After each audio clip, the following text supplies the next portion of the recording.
Hola, buenos días a todos y a todas. Good morning, everyone. First of all, let me thank you all for being here and remind you that in this webinar we will have a simultaneous interpretation into English, Spanish, and French. I would like to welcome you all, and from my colleagues, Mr. Salores, and we've been working on this webinar, so much needed webinar, to talk about the technology and to promote the health and to promote all the technological challenges that we have. As a strategy on biodiversity on our group, I know this topic is very important for the next COP15, that we have to promote a ambitious framework on biodiversity. I would like to thank the participation of all of you and Mr. Sinkevičius, Commissioner of Environment, Fish and Land, and he has a very tight agenda, but he wants to be here with us to kick off this webinar, and I think that shows his great interest and commitment towards the response that we have to give from the European Union to this challenge on the gene-drive technology. I won't take the floor for too long because I know the Commissioner has a lot of things to say, but I will thank him for being here before giving him the floor, and thank him as well for his strong commitment for the fight and the maintenance of the conservation of the biodiversity in the European Union, and to protect our ecosystems and make it a priority on our agenda. And he has showed a really strong commitment to work with us. Thank you very much, Mr. Commissioner. And now you have the floor. Please go ahead.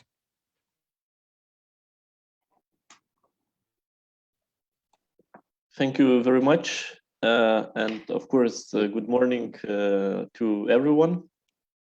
It's great to see such crowd. I see that participants are still keep coming and coming. But again, good morning, ladies and gentlemen. And of course, thank you very much for this invitation. And special, of course, thanks to you. First of all, MEP Soraya Rodríguez Ramos, and of course, Charles Goerens, for organizing this event. I'll be centering my remarks around the protection and restoration of ecosystems, and more specifically on the environmental and ecosystem angle related to gene drive. Before we examine the technical and ethical consideration, I want to start by recognizing that these are interesting times for scientific knowledge. Our understanding of molecular biology is advancing extremely fast.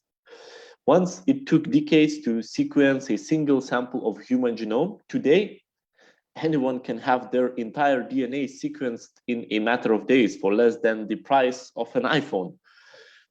We were always talking about the potential of genetics to change the world for good or for worse, but that moment never quite seemed to arrive. But in the last few years, we have approached the threshold. And of course, I'm speaking about the new gene editing techniques, which appear now to be able to turn that potential into reality. Gene drive technologies are able to modify or suppress mosquito populations within a few years. We hear of uses to control agricultural pests, eradicate invasive species, and even rescue endangered species. So some people will now feel that many of the serious issues we face could be directly and effectively addressed by technological approach. At the same time, there are practical, environmental, and ethical considerations to take into account. The question that arises, I believe, is not only can we, but should we before we embark on making use of this technological approach, we need to think carefully about why and how we would use them. We need to look at the reasons for choosing these solutions, the possible impacts, and think about possible alternatives. So I am very happy to take part in this debate because these scientific and ethical implications demand serious consideration. We come to these questions from different angles. I come as someone who is made aware of on a daily basis of the ongoing rapid, frankly, terrifying destruction of the natural world, a world in which humanity is waging war on nature. So why I acknowledge the potential of new technologies, I am particularly sensitive to the dangers. As a result of that, I lay special importance on the full application of the precautionary principle.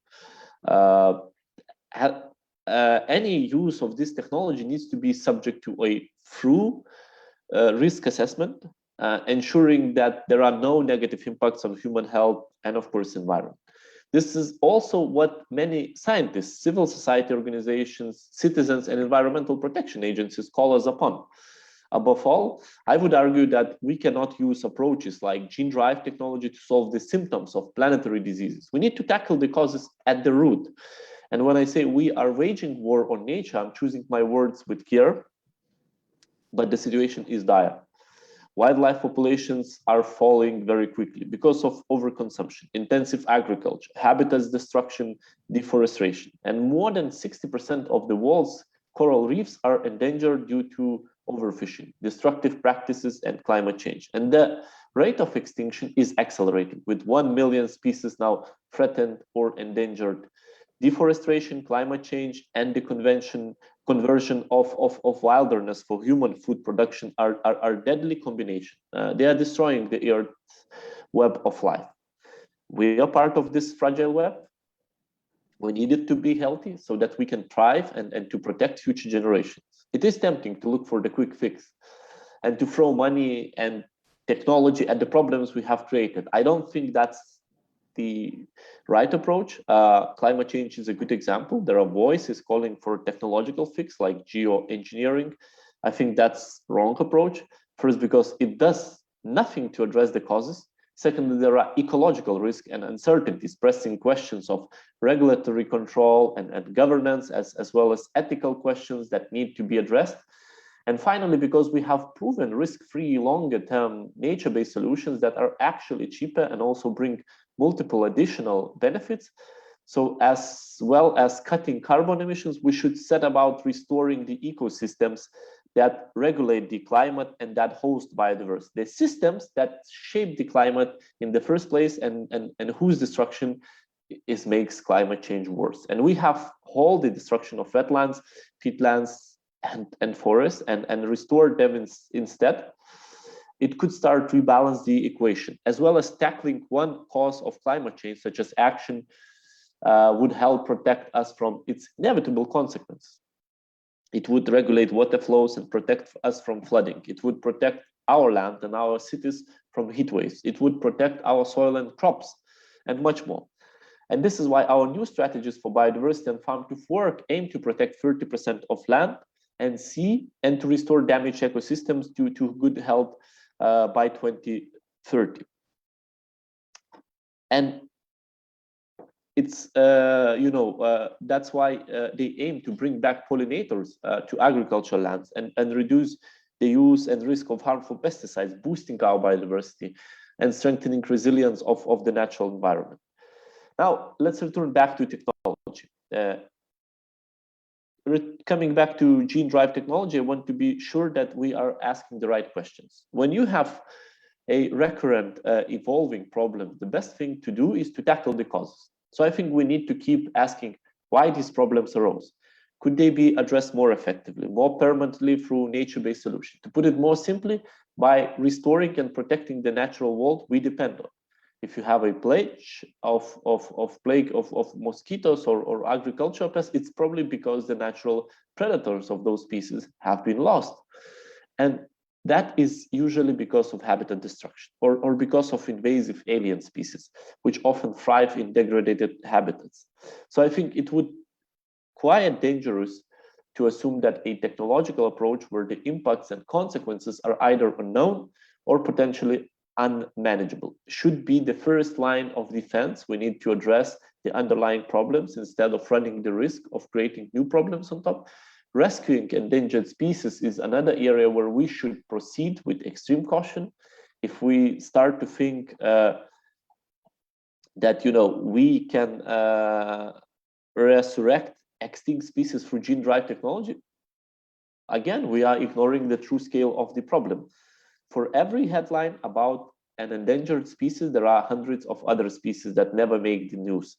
Species we never know about, lost from the destruction of intricate habitats that will never be recovered. And we can't rescue them all with gene-drive technology, and we should have to. The real urgency is stopping the destruction of those habitats before it actually happens. There might be a place for these technologies, but they can never take the place of nature-based solutions. Nature isn't about a species, it's first and foremost about entire ecosystems. But it's also about economics, health, social justice, and human rights. Destroying nature can exacerbate geopolitical tensions and feed conflicts. When you weaken an ecosystem, you create the conditions that allow a pandemic to develop. And yet we continue to ignore the health of our environment. That cannot continue. That is my message to the hearing today. I'm in favor of continuing research. Many aspects of our future will depend on a deeper understanding of molecular biology and genetics, but this cannot become a distraction. There is an urgent need to transform our relationship to the natural world and to focus very closely on the root causes of environmental destruction. And we cannot hide from a simple fact, and that is the best way of addressing many of the problems we face is to live in harmony with nature. Thank you very much for your attention.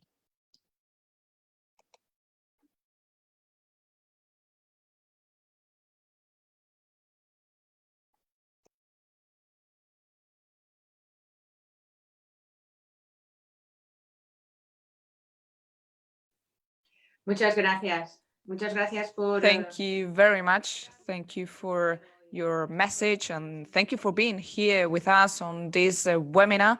And we will hope to create a better guidance, a better solutions to be able to act from here, from the European Parliament, and to adopt the best solutions possible for this debate on the challenges and the opportunities of the synthetic biology and the gene-drive technology. I would like to highlight once again that we have interpretation into English, French, and Spanish, and thanks to the Commissioner. And now we will start with the table of the first panel with 3 panelists, expert panelists, and I encourage you to raise your questions and write your name on the chat, and we will give you the floor. Now we will have experts, and we will start on the first panel, and we have the intervention of Mr. Gernot Segelbacher, a very expert and large knowledge on this field from the University of Freiburg, and a co-president of the experts group on genetic conservation of the Institute, and member of the experts group on the genetic knowledge for the resistance groups. Thank you very much for being here with us today, and please, you have the floor now. Thank you for the invitation and being able to speak here. I hope the screen is visible now and you can all see the presentation. What I'm going to talk today is kind of directly following on what the Commissioner has said before. So we know that we are losing species quite a lot. and many species are threatened with extinction. And obviously policy has been taken action and has been make a lot of plans how we can tackle that.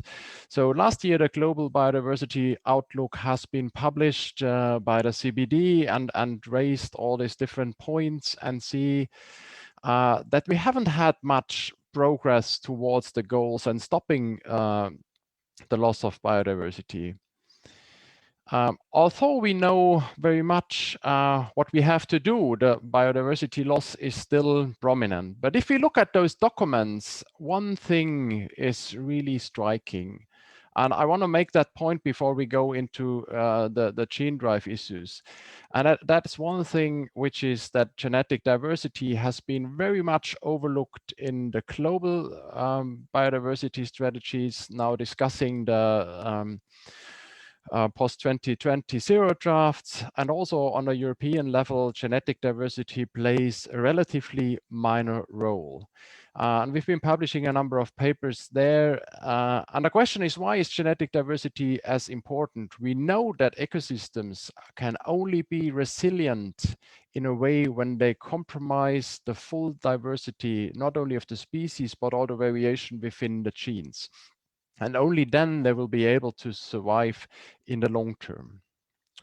And for those who are interested, there's a number of policy briefs out there. We've been kind of publishing and also indicating genetic diversity has to be on the floor and has to gain more attention. Obviously, we know that we have a number of toolboxes we can use to address the different issues in when it comes to conservation actions.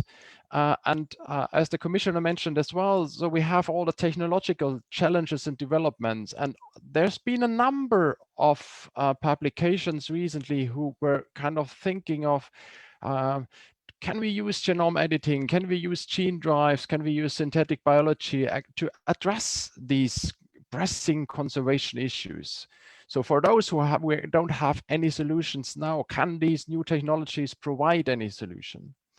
And there's a number of papers who raise kind of these questions. And also here, it's kind of the term synthetic biology used very often. And that's why I start with a definition. Many of you might have heard that term. So synthetic biology is kind of a term which kind of encompasses everything, and it's kind of the scientific aspect, an technological and an engineering aspect, and modification of genetic material, but also kind of biological systems. And what we are talking today is kind of the genome editing aspect and more in detail on a gene drive level, which all falls under the aspect of synthetic biology. So what is gene drive? We all know that kind of we inherit part of our genetic information from our fathers and mothers. So we get like 50% genetic material from each side. This is kind of the typical Mendelian inheritance. What we now see is that if we have these two mice, we have a male and a female, then we would have a 50% percentage on having males and females in the offspring. But if we have a gene drive system, then we just have a biased inheritance pattern. So we can actually include or kind of target specific traits within the genome. And that will lead to that the offspring doesn't necessarily have a 50%, but we have higher percentages of a specific trait, or in some species, we want to have only males or females. And that's what we understand under gene drive. We can have low and high thresholds, and I think we can come back to that in the discussions, but I just wanted to briefly explain what we are talking about. On the other side, we also need to acknowledge, and we're tackling that later on, that synthetic biology plays already quite a large role in agriculture and in human medicine. So this is an ongoing process. And for me as a conservation biologist, I want to focus on what's the relevance for conservation. So how are these new technologies and conservation linked all together?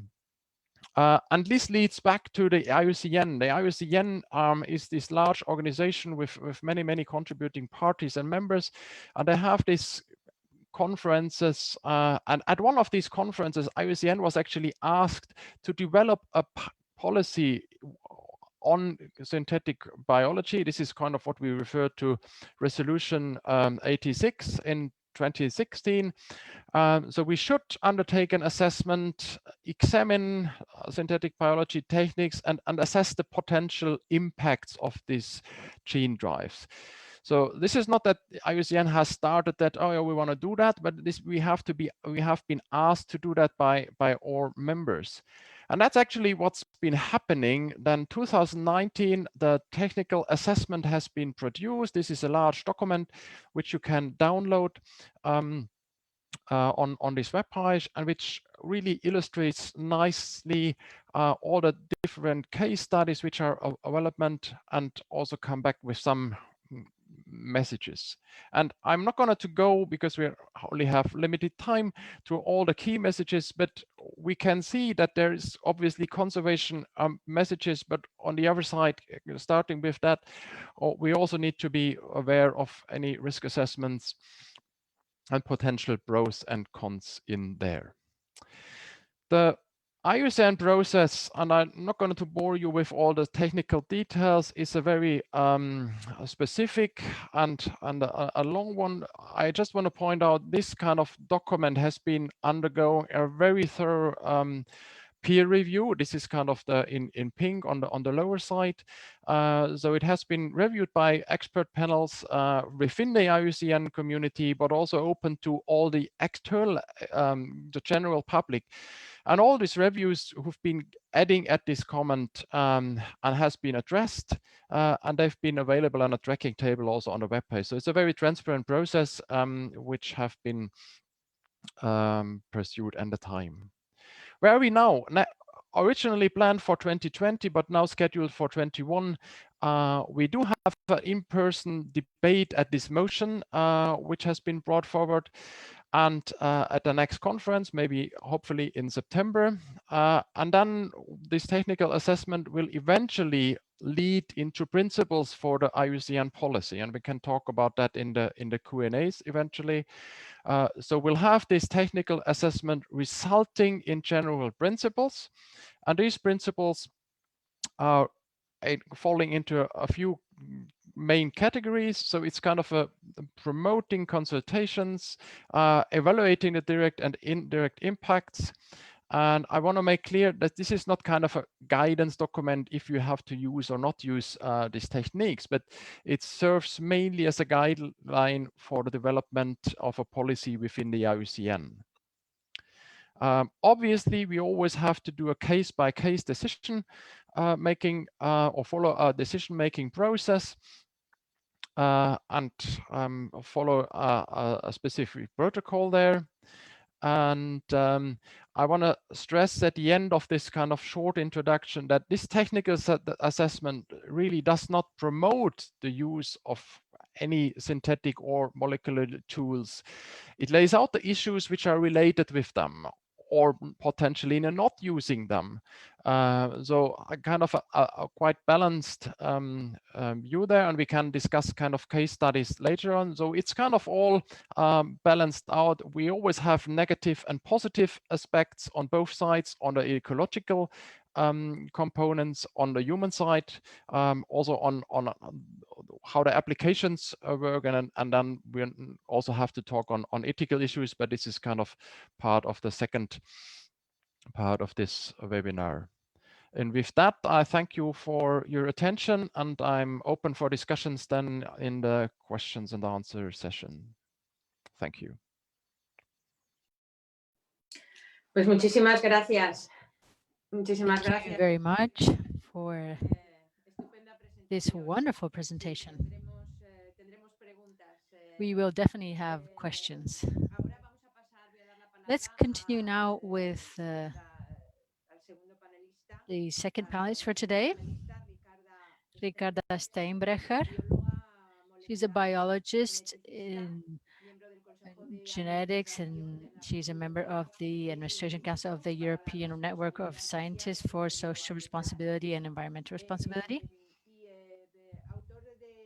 And she has also published a document on genetic implications, social implications, ethics, regulation, and other aspects. So without further ado, Ricarda, you have the floor.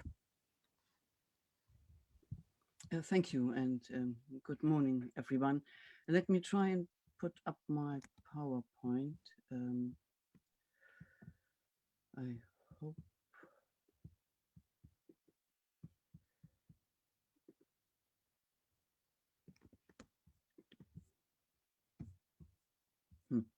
Doesn't quite work like that. Apologies. So I need to, I think, share first the. You cannot, can you see it already? I guess not. Screen share. Share. Okay.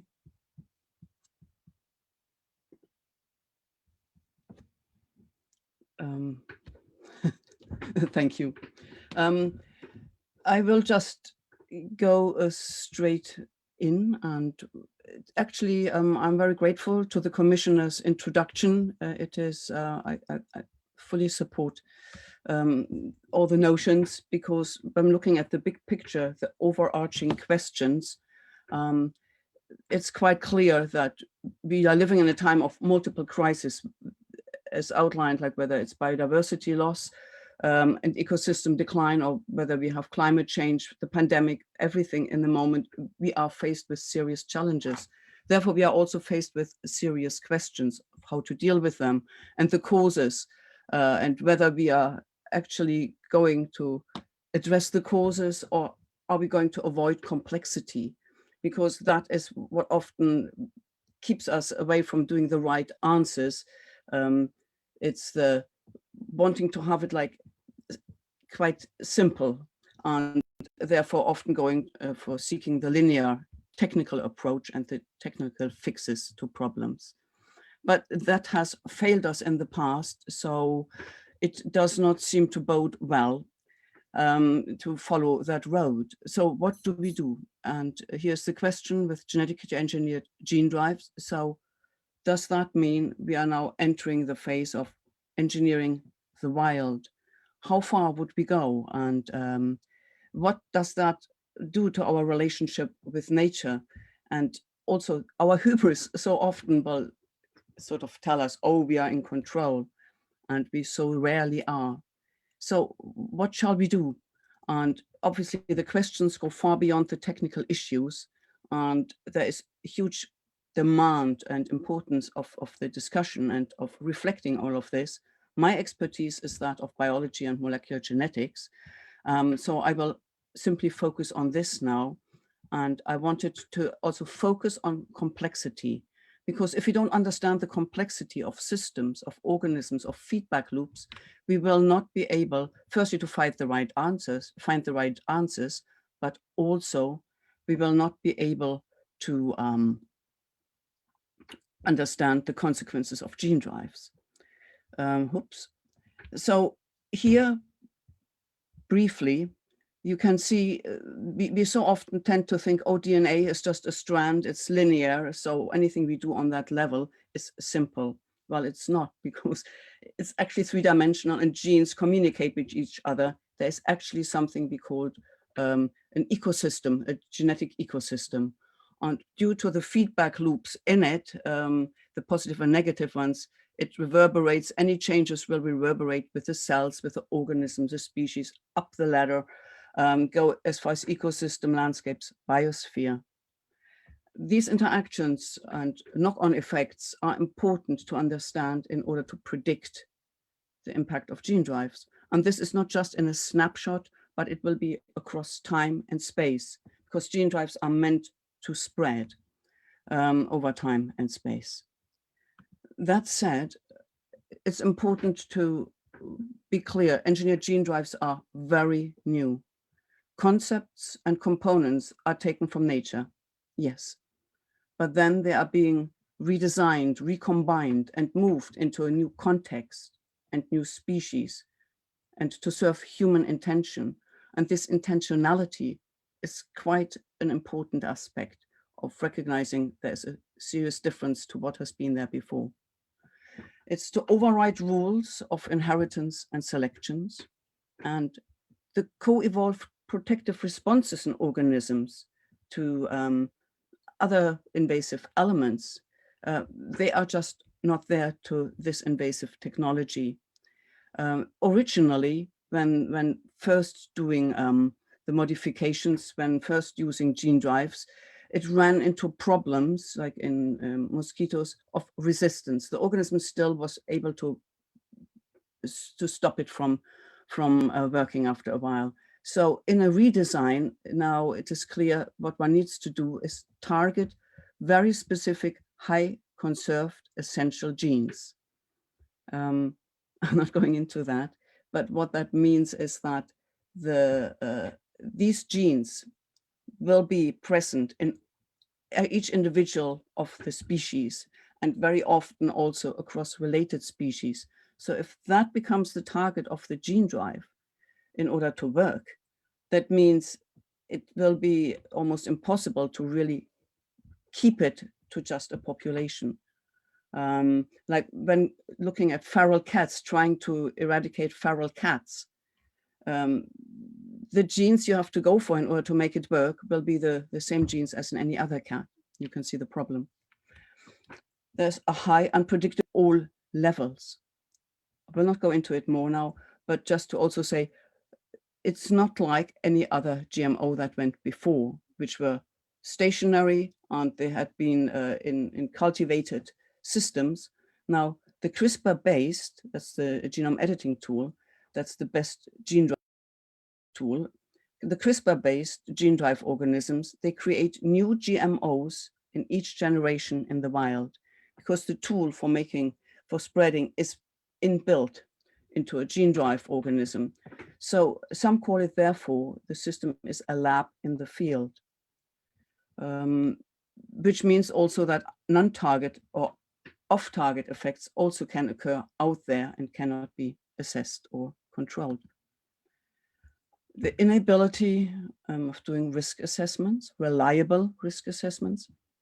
When we are looking at the risk of uncontrolled global spread, whether it's intentional or unintentional, we can see that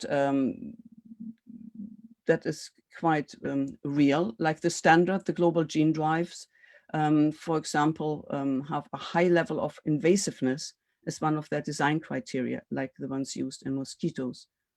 And how do you then do a robust risk assessment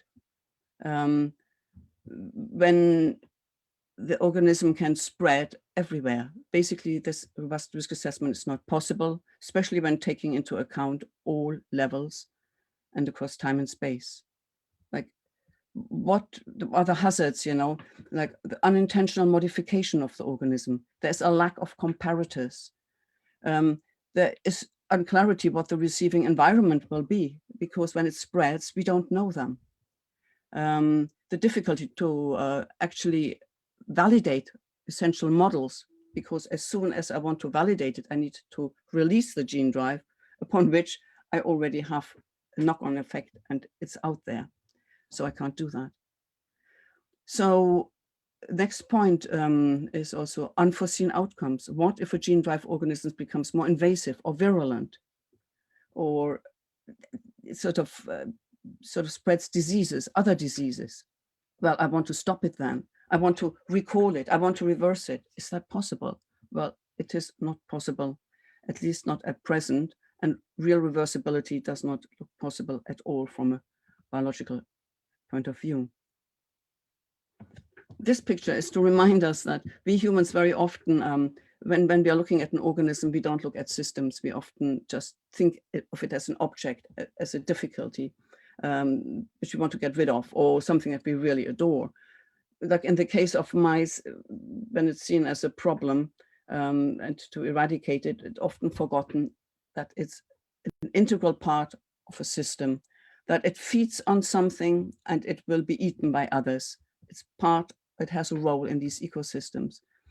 When we now think about eradicating mice on islands, because that is what has been suggested with gene drives, let us just look at the scenario like, what if that mouse gets off that island? And the mice you can see here, the global distribution is quite far. The consequences could be quite severe. How do you risk assessment? How do you manage it? Is it wise to do that? You also need to look at, when one looks at the hazards, at the spectrum of scenarios of like when a gene drive works as intended, or when it actually stops at one point, and then you have a whole spectrum of in-betweens, and you have a lot of different outcomes and expected and unexpected. And you can have important ones like rebound effects, which can be quite seriously negative. So you have a whole spectrum to look at when doing risk assessment. Coming to gene drive specifically in conservation, there's many theoretical proposals in the scientific literature. For example, possums, feral cats, rats, wasps, fish, a number. The only ones that are being worked on actually with regards to relevant to conservation is mice, where gene drives are being designed and tested. Yet these gene drives are either too inefficient or they don't work at all. The scientific papers published by Grunwald and Pfitzner just basically say, we would have a long way to go if we ever want to make it work. And in the moment, it doesn't look promising. The important thing to be aware of here, mice are the model organisms for mammals. That means these gene drives do not work in mammals due to the mechanisms, the molecular mechanisms within these organisms. So all other research actually, where gene drives are being constructed are either basic research like into Drosophila and yeast, or they target agricultural pests or disease vectors. So on the whole, you can see like, given current knowledge, gene drives hold little promise actually for conservation. It should not be at the forefront of our mind when we are thinking about gene drives, and but it needs to be in the forefront of our minds in terms of the impacts of gene drives, because no matter where they are used, whether it's in agriculture or in these disease vectors, they will have an impact of biodiversity and conservation. Concluding, not just from what I've said, but from all the research I've done and the research others have done, in the current situation, strict application of the precautionary principle is the best guide when facing this new and potent technology. Given the high level of unpredictability, the lack of knowledge, and the potentially severe negative impacts, any open release of gene drive organisms should be placed on hold. And in that, I'm also talking about at the Convention on Biological Diversity. This time should be used for wide public debate, for interdisciplinary research with a systemic approach to gain the required knowledge and to achieve international governance, oversight and regulation of gene drives. But of course, we also need to look at innovative, different ways of actually helping biodiversity become resilient and for the fragile systems not to completely collapse under the current pressures. That said, there is a final slide, if I get to it, which just for information, if you want to have further material to read, here is some. I thank you.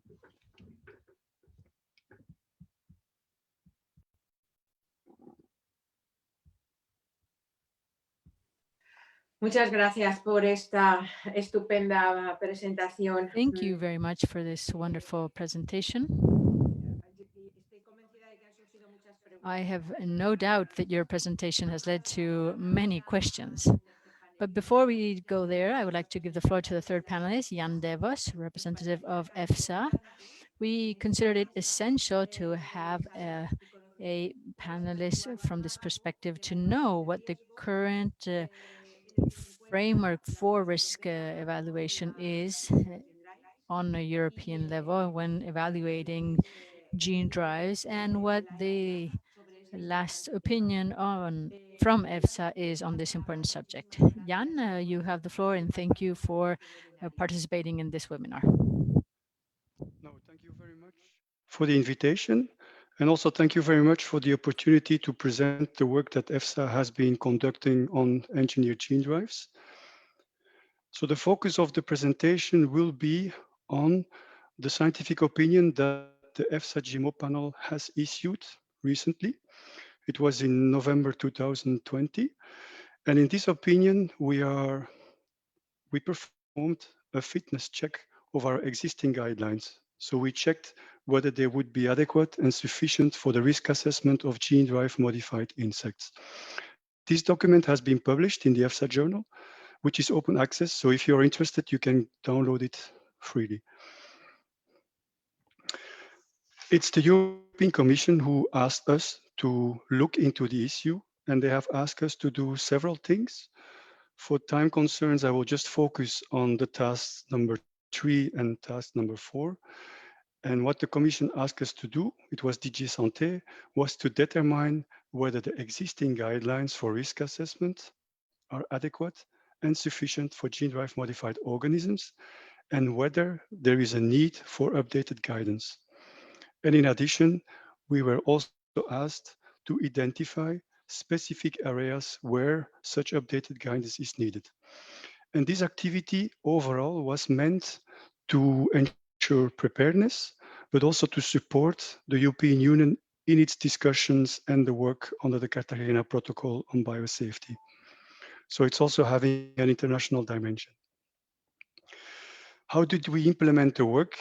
So what was the scope?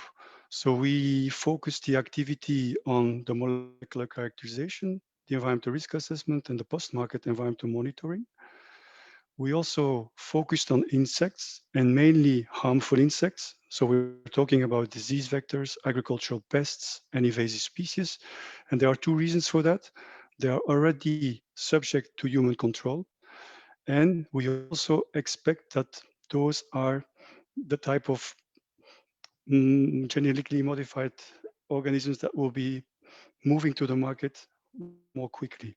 So these are the most likely cases that might be moving forward to practical application. And then in terms of gene drives, we mainly looked at engineered gene drives. So we are talking about genetically modified insects that contained engineered gene drives. And for the uses, we are targeting the deliberate release. So the intention is to release them into the environment. And for the fitness check we performed, we considered the broad set of systems that are being put forward. So we looked at population suppression or modification. We considered self-limiting and self-sustaining systems, and also localized and non-localized systems. There are many things we didn't consider because they were not part of the mandate, and also not necessarily part of EFSA's mandate. So it's important to specify that we didn't perform a safety assessment of a concrete case that was out of scope. We also didn't develop new guidance. That was also not a request. And at this stage, we didn't look into specific uses. So biodiversity conservation as such was not the purpose yet. And then there are other things that are beyond the scope of EFSA. So we didn't look at confined, semi-confined releases, transboundary movements, accidental release, risk-benefit considerations, bioethical aspects, and also governance issues are not within the mandate of this activity.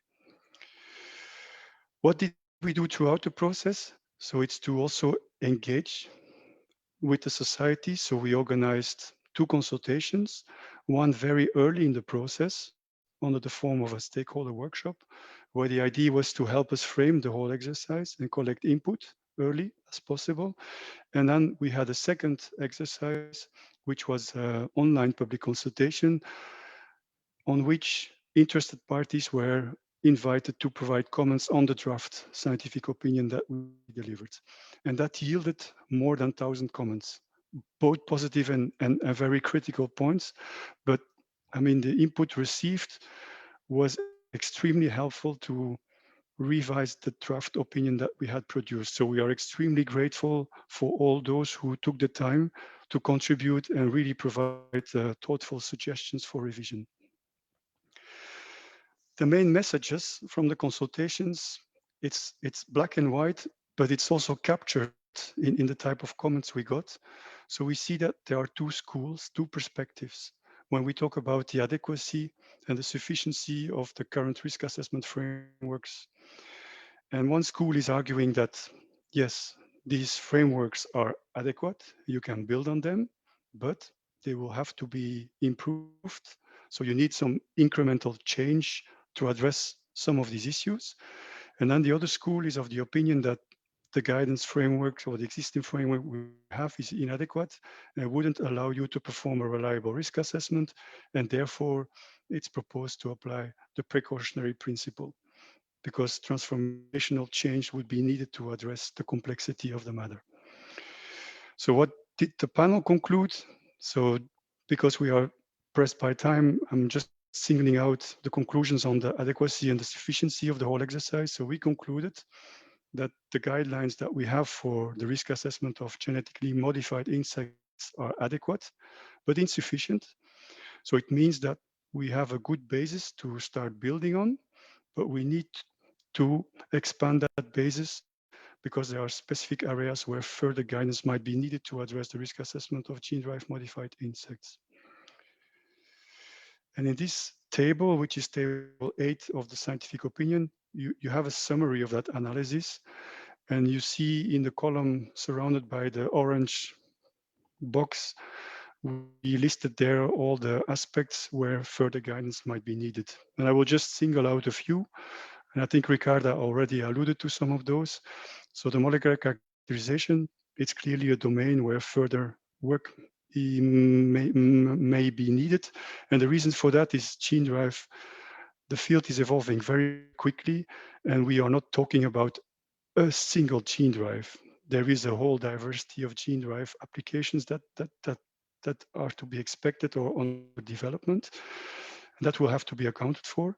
The choice of comparators is an important discussion to have as well, because it also goes hand in hand with the framework for defining what is harm and acceptable harm.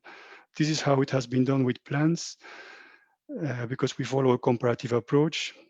And this is perhaps also one way to address the issue for gene-derived modified insects, genetically modified insects, but it will require further thinking. The receiving environment, it was already mentioned before, because for some gene drives, we expect that the spatial and the temporal scale might be larger than what we had seen before. So it would also entail a broader receiving environment, which is complex, which introduces heterogeneity. It might affect efficacy, and impacts on efficacy will also have an impact on the non-target organisms eventually, or target organisms, so the adverse effects that could eventually occur. So it goes hand in hand. Persistence and invasiveness is also an important field to consider, again, for the spatial and the temporal scales, which might be different, and the dynamics of density, etc. And then we have modeling and monitoring that will have to be going hand in hand and integrated more strongly in the thinking, because modeling will be needed to predict things and cope with the complexity. And data will be needed to feed the models, but the models will also help you to understand what you need to be doing concretely with monitoring. And then the data gathered through monitoring will help you to serve as a kind of early warning check to make sure that the predictions are reflecting the reality. So we need to move towards a more dynamic system where modeling, monitoring are interacting as an iterative loop to get more knowledge and confirm the assumptions that are being put forward in the assessments. So this is in a nutshell the conclusions. And with this, I would like to thank you for your attention with some virtual flowers. So thank you very much. Muchísimas gracias. Thank you very much for this amazing presentation. I would like to remind all of you that you can raise your hand if you want to ask a question. And meanwhile, let's do a round of presentations of this roundtable. And I would like to know the opinion on the question that we will have to give a response to in the European Parliament. Regarding the COP15, we're asking for a global moratorium on first environmental field trials with gene drive technology. In a prior resolution from the European Parliament on the last year, the European Parliament was asking for the delay of this moratorium. What is your opinion about it? Do you think we can stop this? Do you think we can ask for a moratorium, but not a moratorium of the research? I would like to have your opinion very briefly, so we can be aware of your opinions. We can start as the beginning by Mr. Gernot Segelbecher. The interpreter apologizes. No worries. It's difficult with German names sometimes. I understand that. No era fácil. Perdón. Really sorry. I apologize. So with the I would second on what Ricardo said. So from a conservation biology perspective, there is nothing really happening in the very next future with gene drives in kind of from a conservation biology aspect. So in that aspect, I would say there's no kind of a species where we can immediately think of that is going to happen in the next coming years. So from a purely scientific point of view, a moratorium, a complete moratorium at that stage might not necessarily be very much helpful. I think research is ongoing, and I think this needs to be controlled. But my personal opinion on a moratorium might be rather questionable.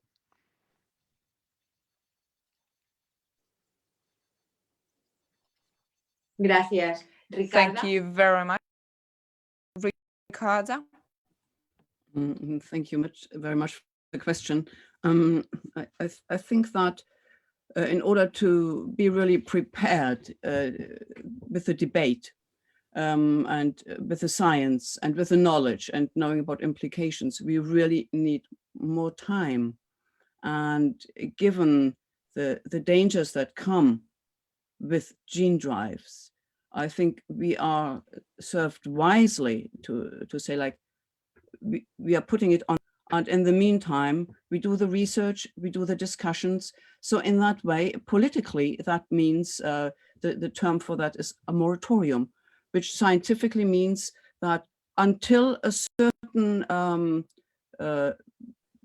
goal is achieved, there will be no releases. And I think that scientifically is very much supportable. So I think it would be the right way to go forward to ensure that we don't get ourselves in deep trouble.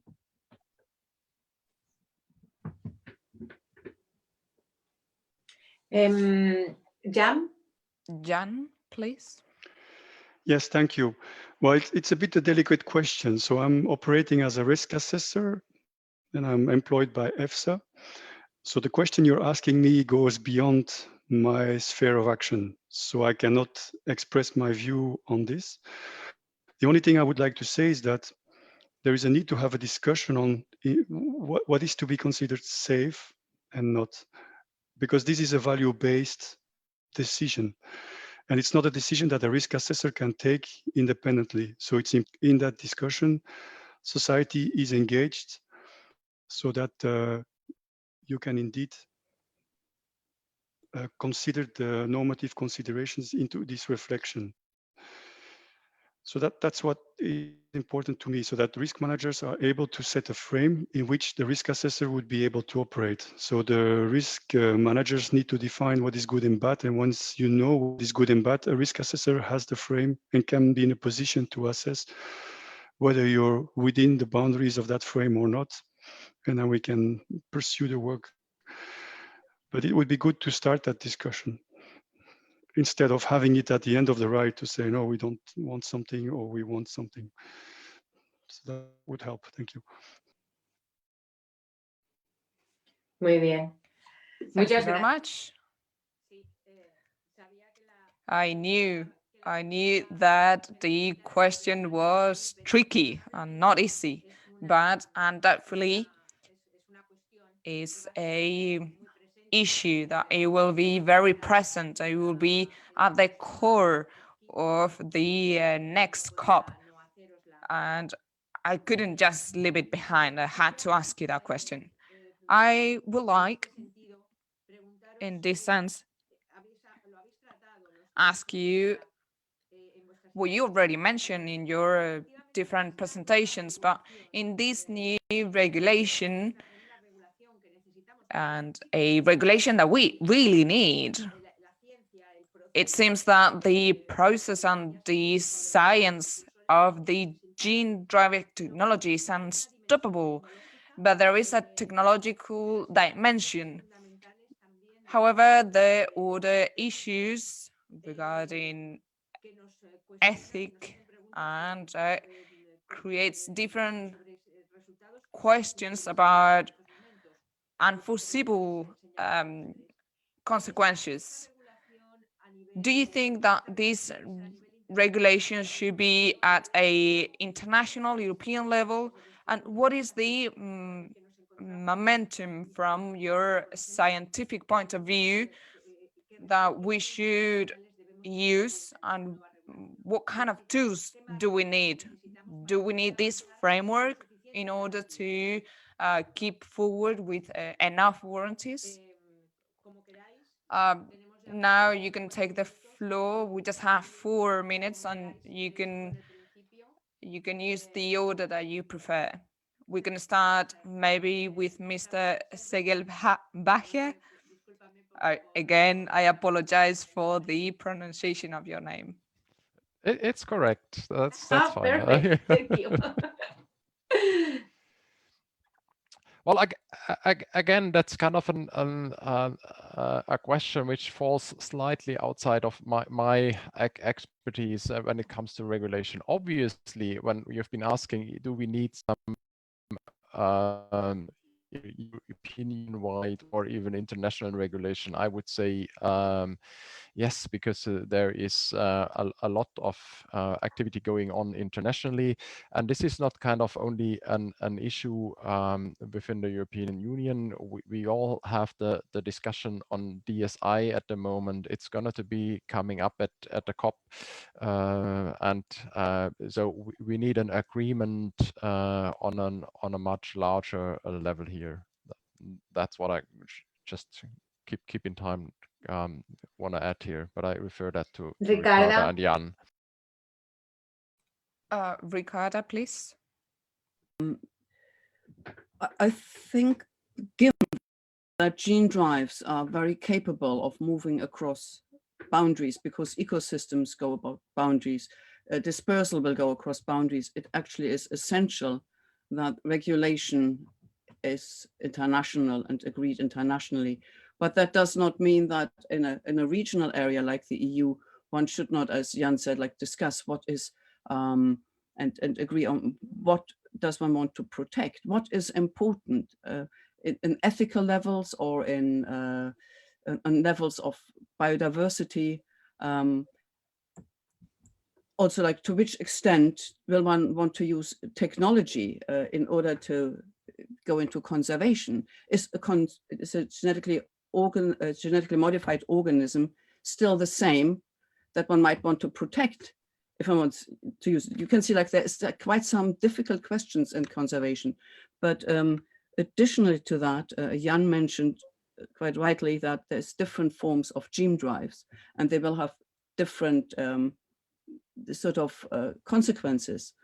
And to know which one, of those will cause which problems, or is there one that might be maybe better or not, it actually requires a process of thinking. So until then, I think it's supportable to say, until we have international agreement, we just don't release them. But research, of course, can continue, because we all need knowledge and we all need to find our way through this jungle.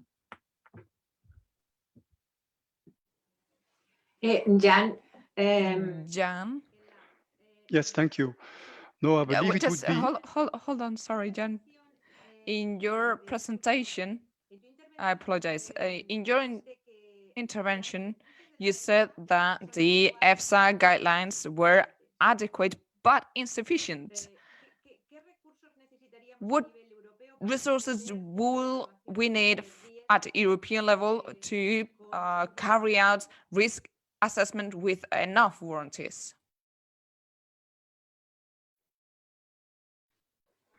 Okay, so two things. sí. The international level, no, I think it would make perfect sense to have a harmonized frame, to at least have a common understanding and a common agreement on principle and concepts for risk assessment. But that frame should be flexible enough to allow translation into other jurisdictions. So that would be the idea. And then I think, yes, the guidance is adequate but insufficient. So that's one thing. So we know that it would be helpful to try to address some of these insufficiencies. And this is currently on the discussion with the member states and the European Commission. So it's not entirely clear how that will be addressed and prioritized. But this doesn't necessarily mean that we wouldn't be in a position to risk assess a proper case if we were to, because the guidance is meant to give indications to possible future applicants and to ensure that they know what type of data would be required to file a dossier for risk assessment. But even without the guidance, I mean, that exercise of supplying a dossier and doing a problem formulation will have to be run anyhow. So it means that we still would be able to assess the dossier. It might take much longer because we would be searching as well on what it is we need to look at in more detail. But the two elements should be decoupled. So I think we would be learning by doing. So to me, yes, the guidance is more directed towards agreeing on common standards, making sure that it's well communicated. And then when you get a dossier, it's in line with what you expect. But it doesn't mean that if we don't have it now fixed, that we wouldn't be able to perform risk assessment. It might just take much longer because we would be searching by doing and searching by learning. So that's something that needs to be clarified. I hope that I didn't confuse you too much with this. Muchas gracias. Thank you very much. I will give the floor now to my colleague, Martin Hoskin. Martin, are you there? Do you want to raise a question? Yes, go ahead. Thank you very much. Let me just lower my hand. First of all, big thank you, Soraya and Charles, for organizing this seminar. It's a really interesting discussion. And for a full disclosure, my academic background is in genetics. I actually did molecular plant genetics about 20 years ago, and it's amazing to watch how much the science has advanced since I finished my studies. Now, one of the things that always fascinated me about genetics is that it's alive. It's something which is ability to change the very fundamentals of living organisms, and also where now increasingly in the combination with nanotechnology, with information technology, there are lots of opportunities. But at the same time, important is that there are increasing concerns. And there are things that we always, and it fascinated me in genetics is the more we know, the more we actually find out that we don't know. The complexity, we always thought that Krebs circle is, this is how it is. And, and there is the one-way road of, going from DNA through RNA to proteins. And, in biology, nothing is set like in mathematics, one way or the other. It's very, very diverse. And that what brings me to is the precautionary principle. When we talk about living organisms, especially, I think we really need to be cautious, because as I said at the beginning, it's alive. And in this case, when something goes wrong, my massive concern is that, you know, if you have, this example, if you have an oil tanker and it breaks on the seas and 100,000, incredibly large amount of 100,000 tons of oil are spilled, it's gonna be 100,000 tons. It's not gonna be 200,000 tons in a week's time. And it's not gonna be increasing the amount of the problem. While with the living organisms in environment, and here I want to emphasize, this is about releases of modified organisms into environment, not contained used with precautions. And that's a massive, massive difference. We are not having a way to take things back. And this is where, for me, it's very, very important that we are applying precautionary principle and checking the hell out of it, because before we do any step, because we can have irreversible impacts beyond our comprehension. We don't know what we can cause, so to say. That's one element. The second element is the need to address the root cause of problems. When I was studying, I had one of the professors, and I was having a discussion with him about kind of what can be done with the genetically modified organism. And he was telling me, look, you know, it's amazing. We can genetically modify trees to survive acid rain and solve the problem. But for me, this is a wrong approach. We have to understand and deal with the underlying sources of the problem. We have to actually prevent acid rain from being in the first place. We need to halt the biodiversity decline by ensuring that we leave, not only that we have 30% of protected areas, we need to leave 10% for wilderness. Martin. And to get to the question, sorry, Soraya. Martin. Yes, sorry, if you think that we have in the current legislation in Europe, to focus on that, sufficient safeguards for gene drives and the new technology, so incorporated nanotechnology, or what do you think we need to adjust? On one hand, not to kill the innovation, but on the other hand, so to say, not to commit suicide as a society. So what can be improved in legislation to really reflect the latest technologies? Thank you. Gracias. Thank you very much. And I'm really sorry, but we have a very tight agenda. And now we will have to give the floor to the next panel. But before that, Martin's message or a question was a showcase of the importance of this issue.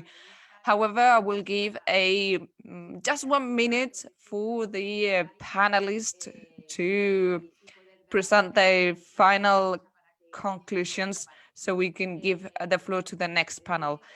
As I said, very briefly to Mr. Segelbacher. Yes, thanks. Quickly touching on what Martin says, I pretty much agree in using the precautionary principle. On the other side, I don't think there are massive releases on organisms into the wild in the coming, let's say, 10-15 years realistically. So we need to do a lot of research, but kind of from a conservation perspective, this is still kind of a bit in the future.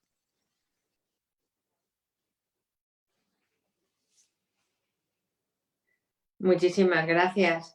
Ricarda. Thank you very much, Ricarda. Thank you.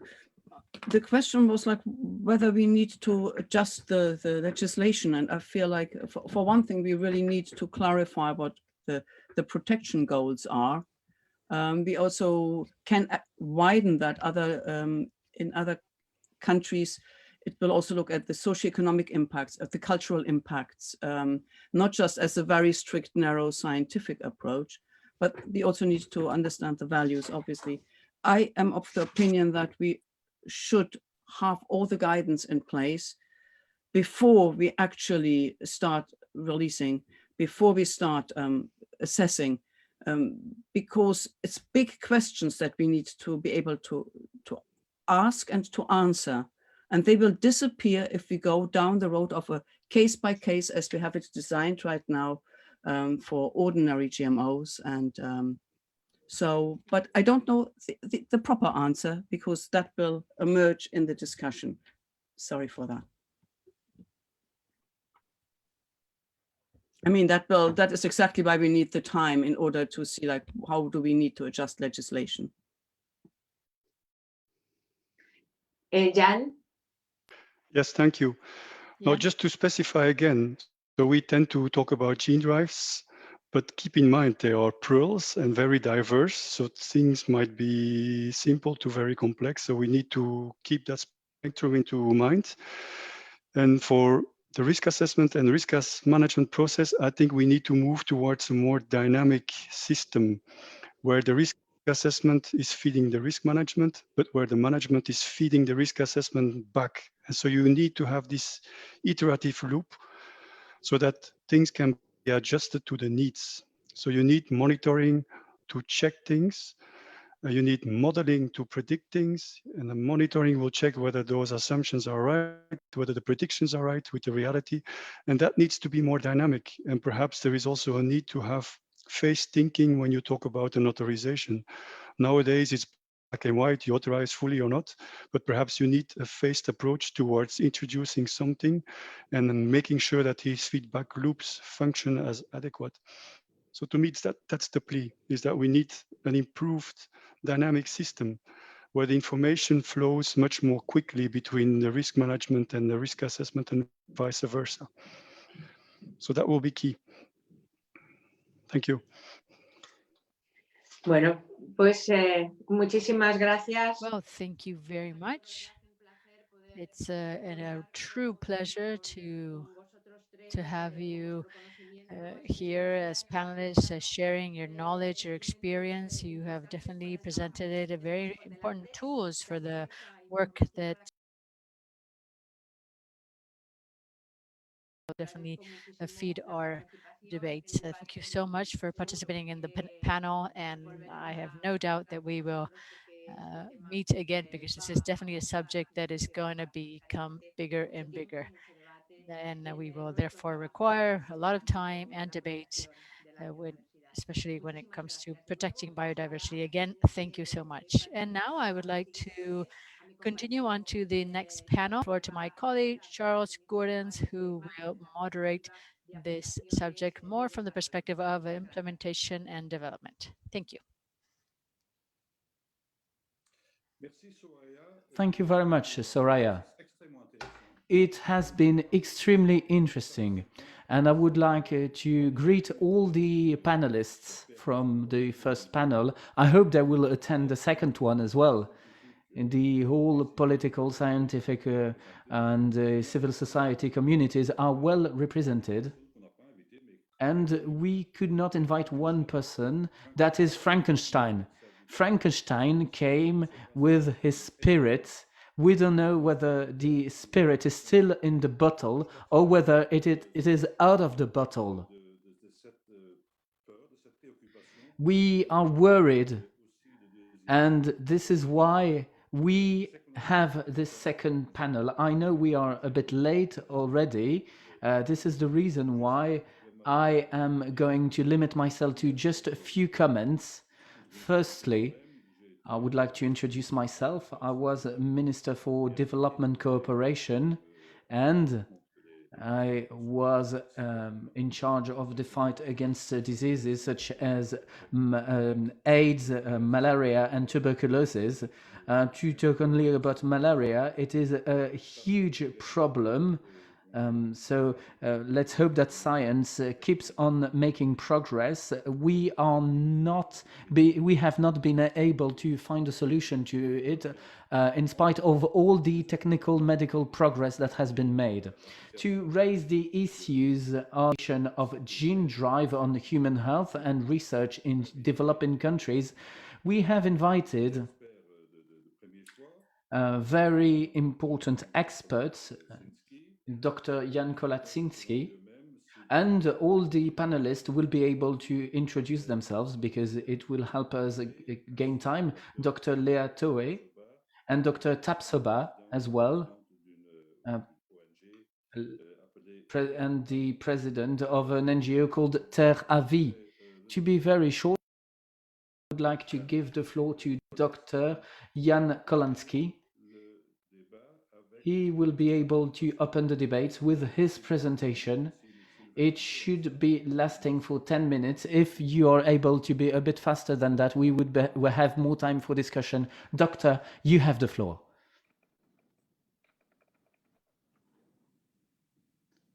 Well, thank you very much. Let me just share my screen with all of you. I should be there within a second.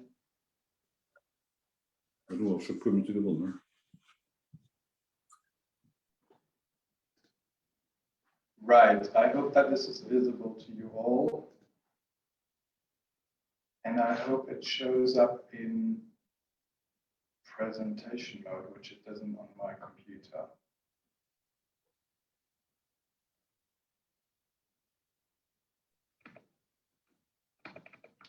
Okay, so I was asked to present on the WHO position with regards to the evaluation of genetically modified mosquitoes. And I'd like to dive straight in the interest of time and given the tall order of saving some time as part of my talk. So first of all, and I think this is important to reflect on because this is how we are reflecting on this, is we're looking at gene drive in the context of vector-borne diseases. I think that's maybe less at the forefront within the discussion in the European Union, given relatively little importance of this, at least at present. You may be exposed if you're going to an exotic location on holidays, etc., but I would doubt that this is a daily concern of many people living in the European Union. However, it is a daily concern of us at the Global Malaria Program. It's a daily concern of our colleagues in the NTD program, because neglected tropical diseases and malaria have an enormous toll on health globally. As you can see here, we are talking about 700,000 deaths annually estimated. About 17% of the global burden of communicable diseases is due to vector-borne diseases. And just for malaria, in our most recent World Malaria Report, we estimated that there's 229 million cases of malaria every year worldwide, and over 400,000 deaths. As you can see on the right-hand side in these graphs, which I've cut directly out of the World Malaria Report, we're unfortunately in a situation where progress has stalled from about 2015 onwards. And this was a vector-borne disease where we really have made quite considerable inroads, as opposed to some of the other vector-borne diseases where less progress has been made in the last couple of years. So to recap, this has an enormous toll on economies. It restricts rural and urban developments. And we're in a situation where progress has stalled. If you're looking at this optimistically, you could say we're treading water. We're just about maintaining gains where they are at the moment. If you're looking at this pessimistically, you can say that we are struggling because insecticide resistance, drug resistance, invasive vectors, and not last but not least, COVID-19 has an incredible impact on the health system. And if anything, we should expect that the burden of these diseases is going up. Now, what are we doing about this? From our perspective, it is absolutely essential to develop new tools and technologies in order to maintain our gains and make further progress in reducing the burden of vector-borne diseases. So we actively encourage innovation in this field, and that includes genetically modified mosquitoes. We consider all of these as options until we're getting to a point where they're being discarded as being too dangerous, too expensive, not sufficiently effective, whatever it may be. But they do need to be considered as options. Clearly, all technologies do come with concerns, and that also applies to gene drive. And we've heard quite a lot about that in the previous presentations and the subsequent discussion. And those concerns do need to be addressed, be it safety, ethics, governance, affordability, cost effectiveness. Now, when it comes to then the evaluation, which is what needs to be taking place in order to figure out whether or not something has a role in disease control, we think that genetically modified mosquitoes, just like any other intervention that may present itself, does warrant evaluation. Clearly, that needs to be done carefully. So we propose a stepwise, stage-gated process to do this. And that needs to be then supported by clear governance mechanisms to evaluate health, environmental, and ecological implications. As you can see on the right, we developed in 2014, I think. Oops, sorry, that was wrong. The framework for the evaluation of genetically modified mosquitoes, and we're currently in the process of updating this, given significant advances in this area, given that we identified certain areas that needed additional clarification. And we're actually at the late stage of editing this. So in the next couple of months, this updated guidance framework for the evaluation of genetically modified mosquitoes will be online. Going back to the main content of the slide, so clearly in order to support the evaluation process, the mechanisms for governance and oversight need to be adapted, enhanced, evolved, and to allow that, there needs to be financial support to do that.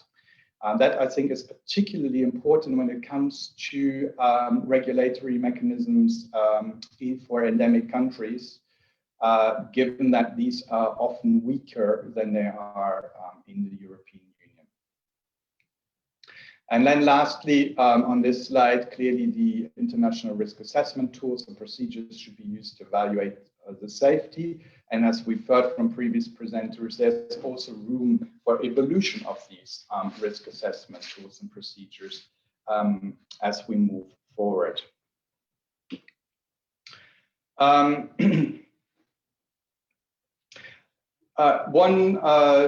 I think this is my last slide.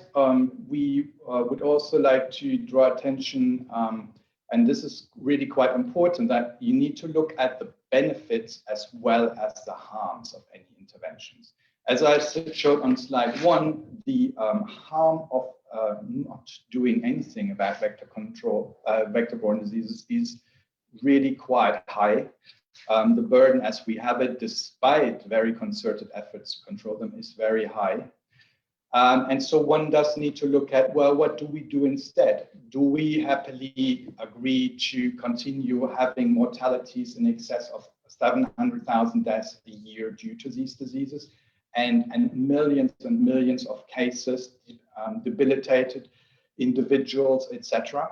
Are we happy to go ahead and continue large amounts of insecticide to control the vectors, etc., etc.? So it really does need a proper reflection of both the benefits and the risks, rather than a one-sided look at only one of these issues. And that's really, I think, the benefits of having a proper risk assessment framework applied to this. Lastly, but by no means least, the community engagement clearly is very, very important here, because these are technologies that are aimed to provide an area-wide effect. They are aimed at providing these effects in countries that are endemic for these diseases. So the decision as to whether to do this or not really does need to be taken at that types of levels and does need to draw on the communities to get community buy-in in order to both test them, but then ultimately, if they are successful, to also deploy them. Just to point you to the two documents on the right, we did actually at the end of last year, develop and release two other documents related to this. One is our position statement on the evaluation of genetically modified mosquitoes, in which you will find many of the points I've just made. And there is another document about ethics and vector-borne diseases that also deals in part with genetically modified mosquitoes. On my last slide, just for those that want to have more information, the links for the position statement and the ethics document I've just shown at the bottom here in this area, right below the mosquito. But we've also set up a dedicated email address within WHO to allow our member states and implementing partners to actually raise specific questions. We did set this up as part of the position statement in order to continually evolve this and address any new questions that might come up. On that note, I'd like to hand this back to the speaker and hopefully give you back a little bit of time for your meeting. Thank you very much.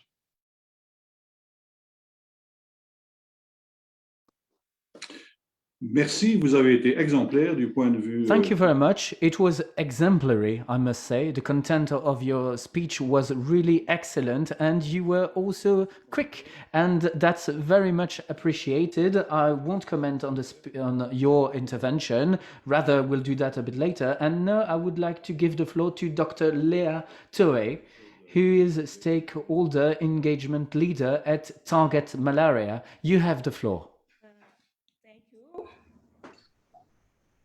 Let me share my screen.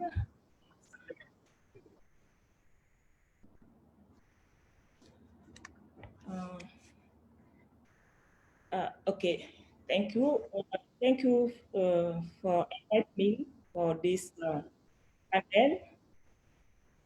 I'm going. Sorry, I think there are. Yes. Okay. Okay. I'm going to share with you a presentation titled Gene-Drive Research for Malaria Elimination, Target Malaria Implementation.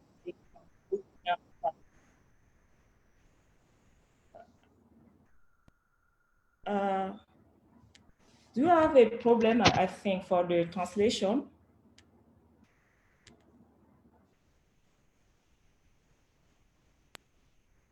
Oui, en effet, nous avons des problèmes. Le son. Yes, indeed. The sound coming from your microphone is very makes translation very difficult. The interpreters are telling me that. Sorry, let me check.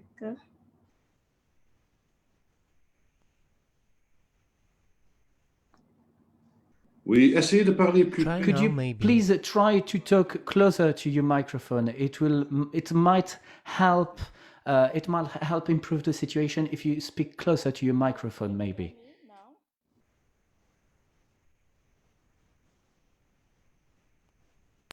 Okay.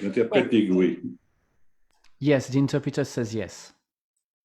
I'm saying that I will share with you a presentation titled Gene-Drive Research for Malaria Elimination, Malaria Implementation in Burkina Faso.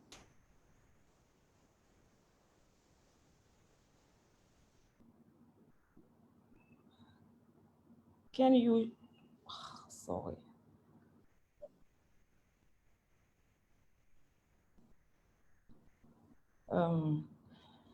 Target malaria vision is the World Tree of Malaria. The mission is develop and share new cost-effective and sustainable genetical technology to control malaria. The value of malaria is excellent, good development, evidence-driven, accountability. Target malaria is an African effort to tackle the malaria burden. As mentioned in the previous presentation, malaria is a bigger problem for Africa. For instance, in Burkina, for last year, there was about 15,000 deaths. The malaria is also the economic and development problem. And there is a need for the new tool to complement existing tool to tackle this burden. Malaria is doing a responsible step-by-step approach. The research is doing in transparency and also in inclusiveness engagement. The first phases of this, on the way to gene-derived mosquitoes, was the non-gene-derived cell-made mosquitoes, which released in Burkina Faso in 2019. Before this release, the consortium got the approval from the National Biosafety Agency and also the Ministry of Environment, as well the ethical approval from the Burkina Ethic Body Committee, and we also got the affected community formal acceptance. The aim of this release was to strengthen the research capacity, learn about genetically modified mosquito behavior in the field, and build a dialogue with stakeholders, including on risk assessment, to inform the next review. This experimental release has been led by African scientists in collaboration with traditional authorities in the site, and through the empowerment of the community, give them the opportunity to take the informed decision about their participation in research, and we give them the opportunity to monitor the relief activities. This research on gene-derived mosquitoes to control malaria is in accordance with the WHO statement, as well as the African Union. To conclude, malaria remains a fundamental challenge to African women, and it's still a primary cause of death for children on the continent.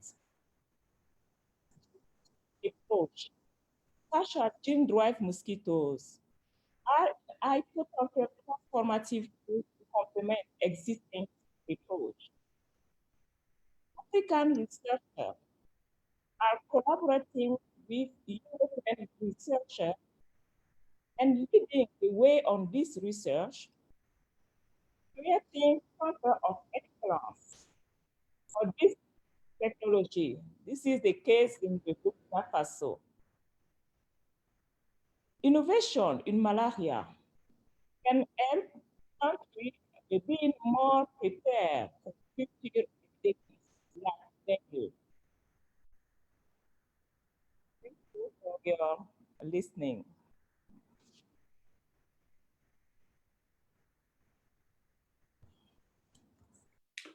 Merci infiniment, Madame Léa. Thank you very much, Dr. Léa Pavé, and thank you for respecting your speaking time. Let me now give the floor to Dr. Ali Tapsoba, who comes from the NGO Terre Avil. Dr. Ali Tapsoba, you have the floor. Thank you so much for inviting us to this panel. I am technician and not a doctor, but let me try to share my screen to show my PowerPoint.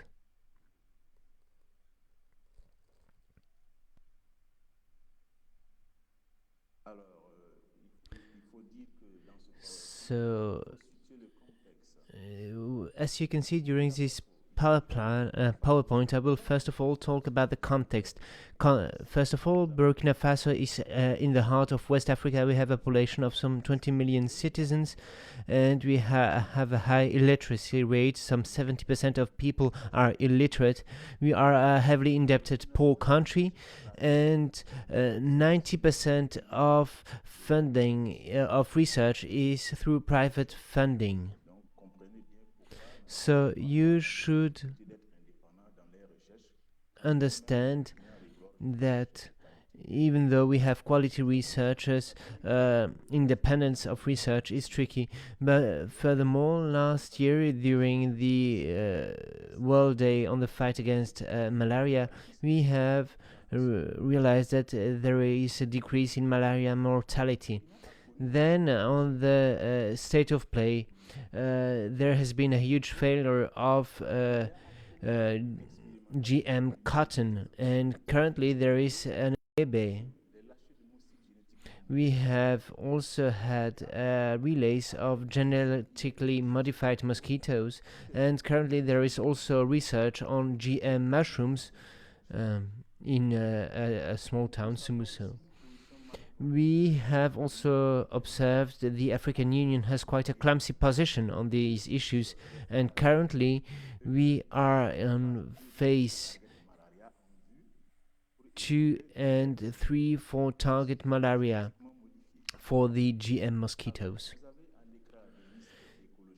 Here you have all the ecological and health risks, but the experts have already tackled these issues, so I won't dig into details, but I just want to say that GM mosquitoes can intoxicate the whole food chain, lead to water pollution. We have also talked about pollinators extinctions, and I would like to thank the commissioner who set a framework, and I would also thank Ricarda for stressing the importance of preserving species.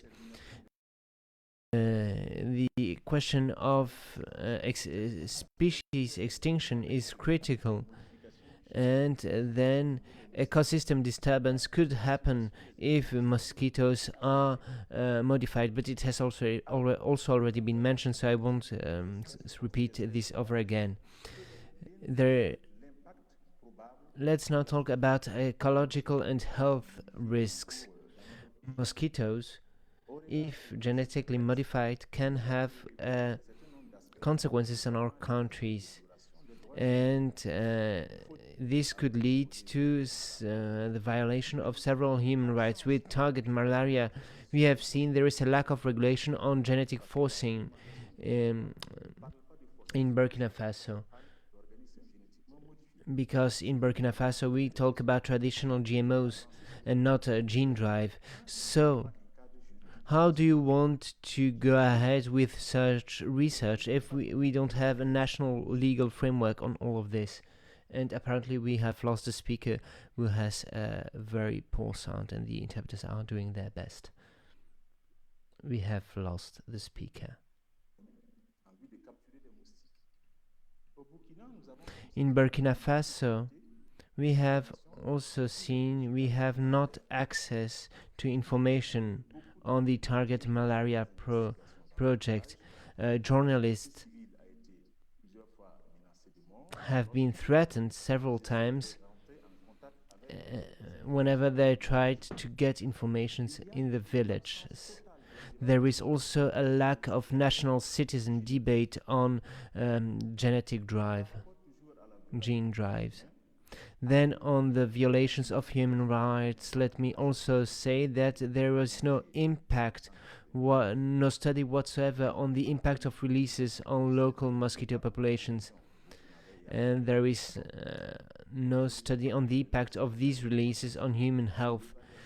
I have already said there is also a legal framework lacking, and there is also lack of regulation on risk assessments. Let me stress the fact that there is no informed, not free consent from the citizens, and we have observed that false arguments in the fight against malaria are put forward by decision makers. Furthermore, poverty, ignorance, and illiteracy of people is used by target malaria, and it is very tricky to evaluate local plans on a gene drive.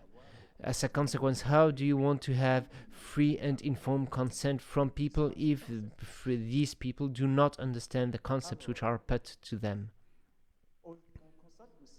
We have also observed that whenever target malaria talks about consent, they actually talk about the commitments of some village chiefs, but they should not be considered as representative of all people, because sometimes neighboring villages are not giving their consent, and as a consequence consent is given, a green light is given, although people are not giving their consent. And how do you want to make an informed decision when you are in the dark? Then on the civil society's position, well, it criticizes several international organizations, and some 60% of the population in Burkina Faso criticizes the position of NEBAT and the African Union through its own body.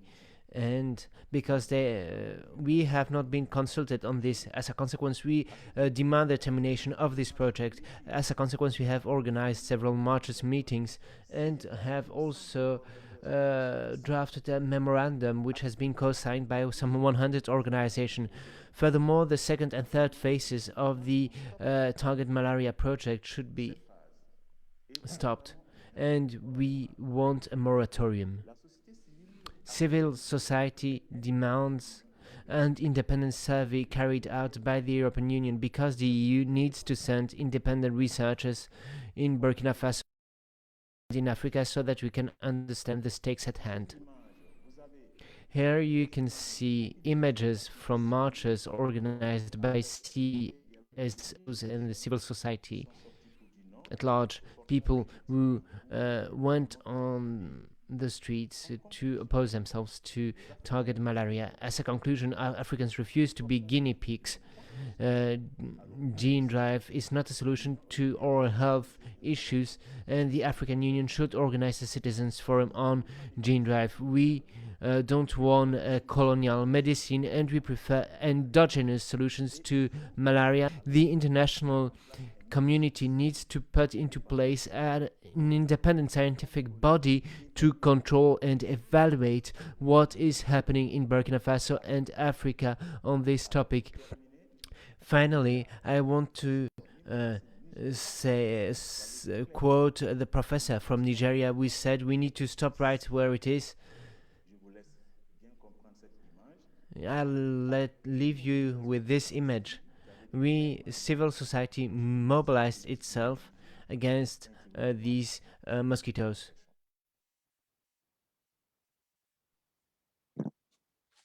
Merci infiniment, d'abord pour la qualité des Thank you so much for the quality of your different interventions, and also for respecting your speaking time. We have some 20 minutes left now for exchanges. I will start with a comment and a question. I think that the keywords here today, after hearing you, are principles of precaution, ethics, cautiousness, and as a consequence, what's the role of the political decision makers? What's the role of the scientific committee? Some demand freedom for science.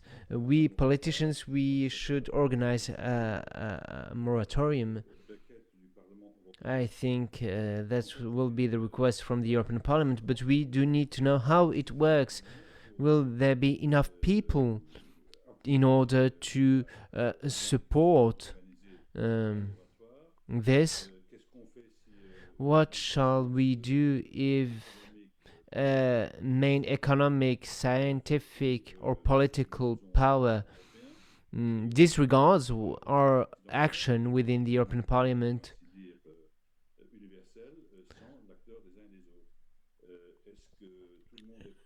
Is everyone ready to respect the freedom of the Africans, who obviously, and we must, well, defend this freedom, who should have to decide on their own, on their future?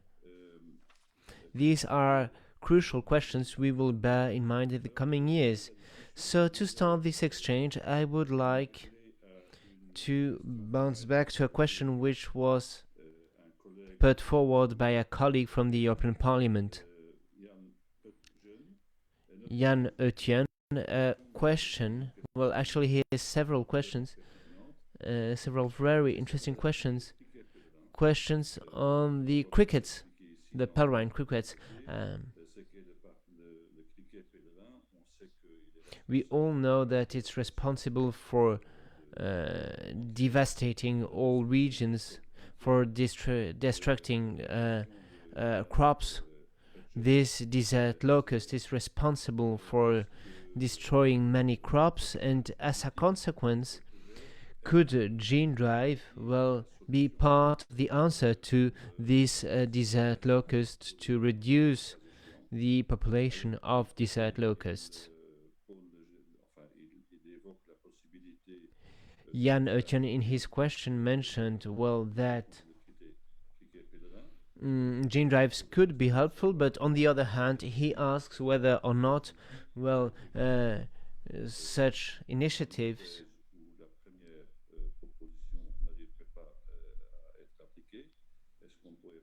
if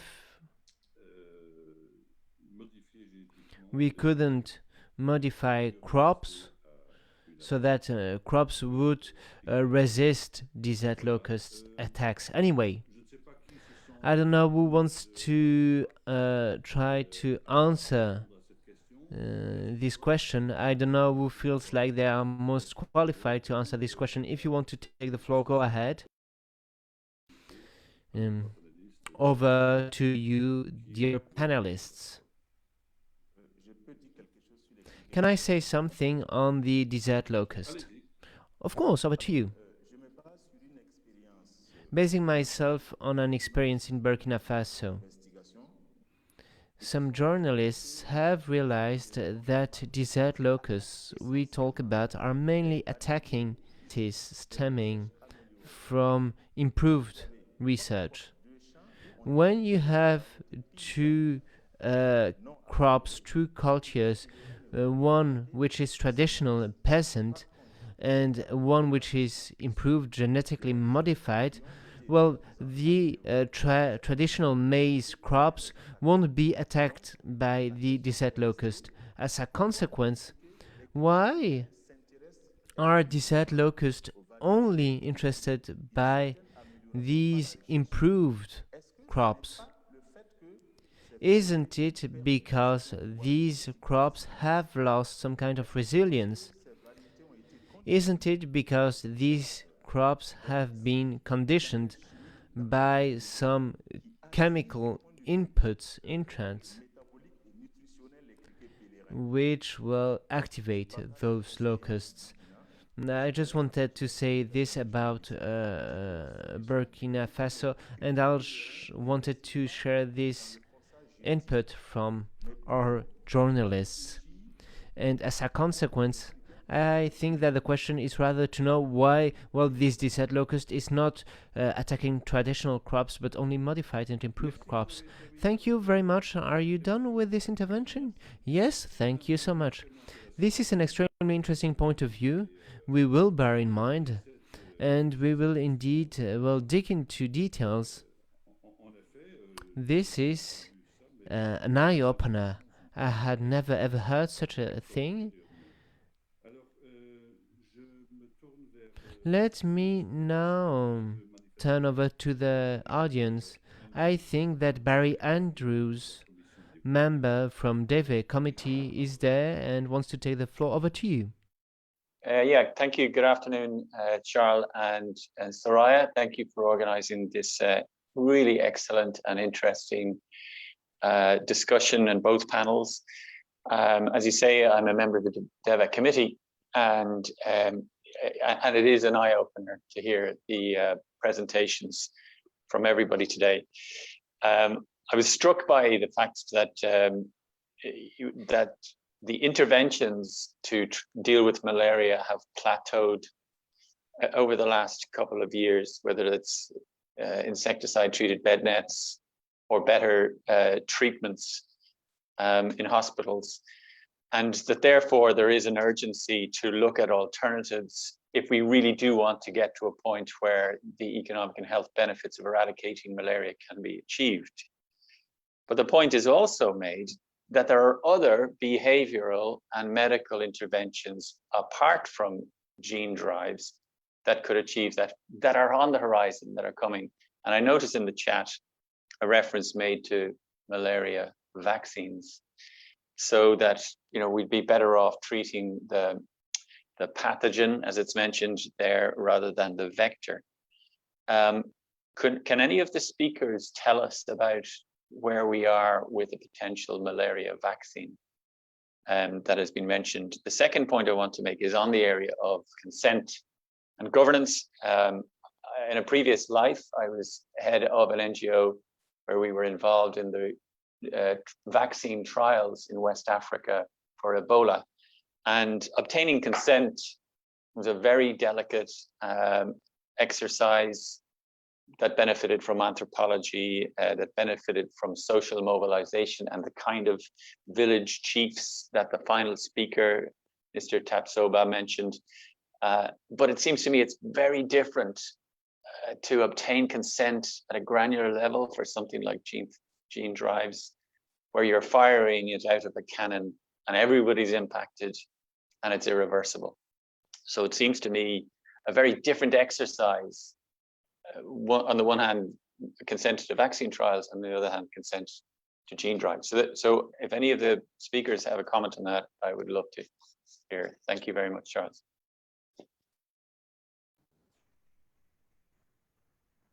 Thank you so much. Before giving the floor to our panelists, we would like to answer. I would like to know that before giving you the floor, because we have a very short period of time ahead. Okay, but let me ask the other one. Léa, you want to take the floor? Good. I would also like to take the floor. Yes, indeed. So 90 seconds to each of you, because if not, we won't have more time for more questions. Over to you, Dr. Jan Kolanczynski. Thank you for giving me the floor. So just to respond to the question on the vaccine, there is a vaccine, RTSS. It's currently being evaluated in large-scale trials in a number of African countries. I'd be more than happy to circulate more information to you on this because I won't have time to go into it in 90 seconds.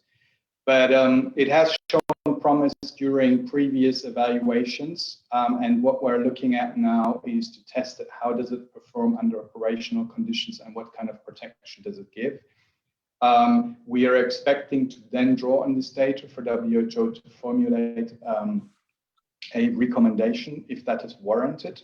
It is too early to say what exactly that recommendation will say, but it is likely, given the preliminary data we've seen from the previous evaluations, that it would be playing a complementary role. This is, unlike other vaccines, does not have the same efficacy that you would want to see. So, and just to highlight this, you know, it's the fight against vector-borne diseases is not a one silver bullet type thing. You do always need to look at complementarity of different interventions, and you do need to evaluate them in parallel. And so we do support evaluations, be it on drugs, be it on vaccines, be it on various vector control interventions, all in parallel, because evolution is faster than we are. And if we don't prepare for this in advance, we will continue to lose ground in the control of these diseases. Thank you. Over. Merci, Dr. Jan. Thank you, Dr. Jan Kolaczynski. Dr. Léa, should I bounce back on the question of consent, which is a critical question whenever we talk about gene drive. With Target Malaria, we worked with communities, we co-developed with communities and linguists to translate the terms, the concepts related to genes modifications, to find proper translations for chromosomes, for genes. And this is not literal translation, but the translation of all concepts. And we did this first with communities, linguists, and there is a very interesting publication on this.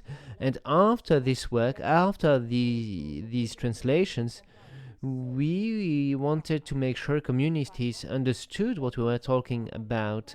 And as a consequence, we co-developed with communities a consultation model to know who to consult and how to consult. This is the result of the work carried out with the community, and during the whole process we put into place a model to evaluate the knowledge and the understanding of people before having consent. But I won't say more because time is limited, but publications have been published on this. Thank you so much. Let me now give the floor to Ali Tapsoba.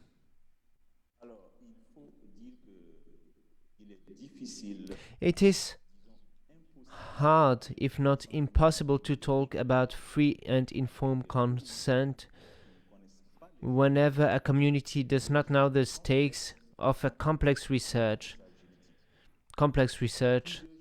as in the case of gene drive. Many journalists try to ask questions to citizens of villages of Baca and Sucatina, but these journalists have shown that people don't know what to say, and that many have been threatened. And whenever you go to local communities, well, some chiefs of villages want to take the floor in the name of the whole community, and members of communities don't have the right to speak because, well, they haven't given their consent, and people were merely told that there was a solution to malaria. And whenever you say this to an African, well, then obviously they just want to sign to get it. And intellectuals in Burkina have organized workshops in our country, and it is very hard to understand everything intertwined with genes. Yes, some linguists tried to translate the questions of genes and chromosomes in our languages, but it's still very hard to provide a proper explanation of all of these to inhabitants who are illiterate.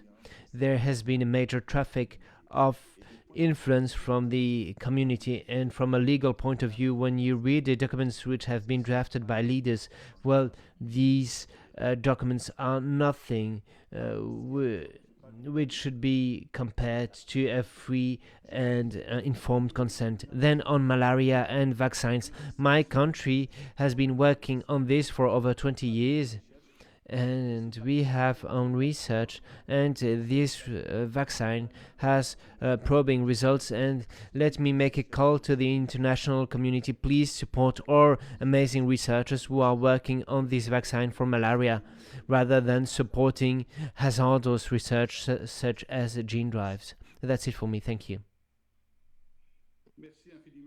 Thank you very much. Do we have any more questions for our panelists? Let me now move to the audience.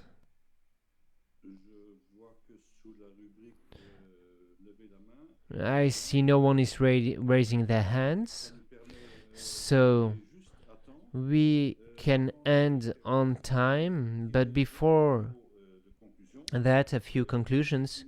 Thank you for the quality of your interventions, dear panelists, dear guests from the first and second panel. But Soraya will then say one more word on her panel. I am deeply satisfied with this event. Indeed, there are still question marks. I think it's only the very beginning of the research on gene drives and its consequences. I would like to say to our guests and to Ali Tabsaba that you shouldn't be shy in any way. Gene drives is a concept which is hard to translate to African languages, but in Luxembourgish, honestly, we have no translation either for this concept of gene drives.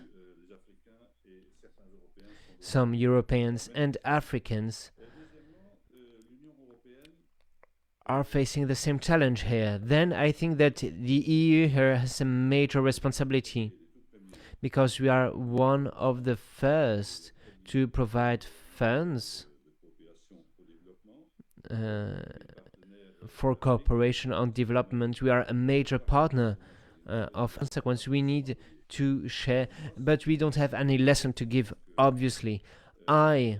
As an actor for development, I think it is important to respect the principle of partnership and to respect the full will of Africans, and we should do everything we can so that all the voices are heard on gene drives and research more generally.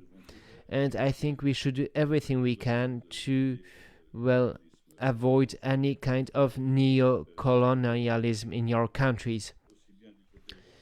In Europe, as in Africa, institutions should be interested by these topics, and we as politicians, as MEPs, we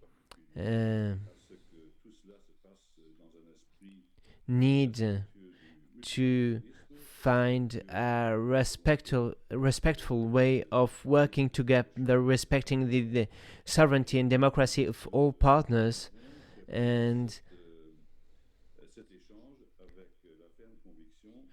please rest assured, this exchange gave us food for thought. And let me now give the floor to Soraya. One final word, Soraya?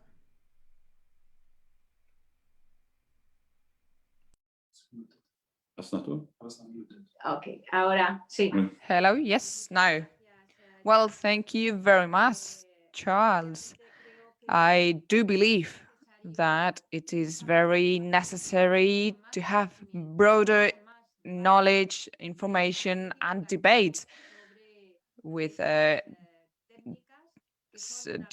divulgative purposes as a core of the research, which is a reality, as we've seen in different trials in different countries, as we've listened through your panel. And we see the lack of knowledge on the public debates. So I feel very satisfied, very happy with this seminar, because, as you said, this is a our input on our work as a policymakers regarding the regulation framework, regulating the synthetic biology and the gene drives, and we have to keep working to include the public and the social society, civil society, sorry. So once again, thank you everyone. Thank you very much for your participation to this debate. And I'm very sure that we will have more occasions in the future to keep them in this debate because we will need them here. Thank you very much. Merci aussi à l'interprétation qui nous a permis de entre nous. Thank you, Soraya, and thank you to the interpreters as well. Thank you to all of you, because indeed this will be a very important topic in the coming year. Wishing you a lovely day. The interpreters wish you a lovely day as well.